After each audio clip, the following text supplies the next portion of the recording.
మా అత్తమ్మ స్టైల్లో బెండి ఆలు చేసేద్దామా. సో ఫస్ట్ అయితే ప్యాన్లో ఆయిల్ వేసుకొని ఆలు వేసేయాలి. ఆలు మంచిగా ఫ్రై అయిపోయిన తర్వాత అది తీసి పక్కన పెట్టుకోవాలి, మొత్తం ఉడికిపోవాలన్నమాట.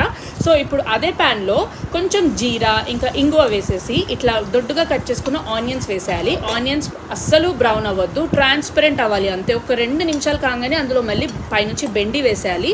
బెండి కూడా కొంచెం ఇట్లా దొడ్డుగా కట్ చేసుకోవాలన్నమాట. సో ఇది మంచిగా ఒక 5 మినిట్స్ మూత పెట్టి ఉడికించిన తర్వాత అందులో ఉప్పు, పసుపు ఇంకా పైనుంచి అల్లం వెల్లిగడ్డ పేస్ట్ వేసేసి మంచిగా కలుపుకోవాలి. అండ్ మిర్చి పౌడర్ కూడా వేసి కలిపేసుకోవాలి. ఇప్పుడు మాత్రం అస్సలు మూత పెట్టద్దు, మళ్ళీ మాడిపోతుంది.